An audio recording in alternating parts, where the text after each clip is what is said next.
The Trumpet of the Swans. An extract from The Trumpet of the Swans by E.B. White.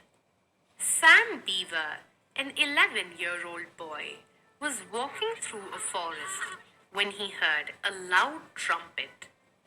Startled, he searched the woods till he found two enormous trumpeter swans by a pond. They were laying eggs. Sam knew that trumpeter swans are very rare. He returned to the same spot a week later to watch the birds again. The swan had a feeling of being watched. She peered uneasily, searching for an intruder. What she finally saw surprised her.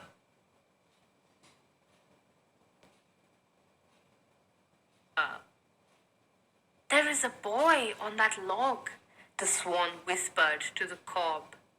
The cob was furious. How did he get here? Boys can't fly, and there are no roads in the jungle, he shouted. Maybe he is lost, said the swan quietly.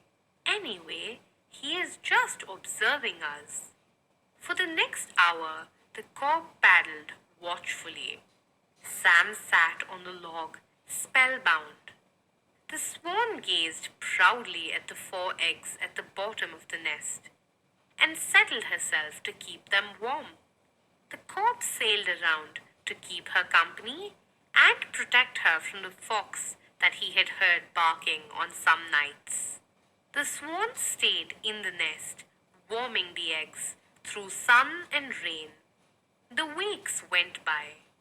One warm afternoon, the swan felt very thirsty.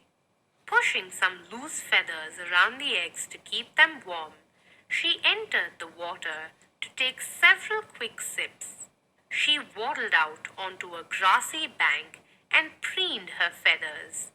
She had no idea that the red fox stood behind the bushes. Look out! The cob trumpeted. The fox is creeping toward you. But just then, a stick hurtled through the air and struck the fox, and out stepped Sam Beaver. Sam had driven the fox away. "Ho-ho! Ho-ho!" said the cob. "Ho-ho!" replied the swan. The pond rang with their sounds of victory and gladness. A thrilled Sam sat down on a log.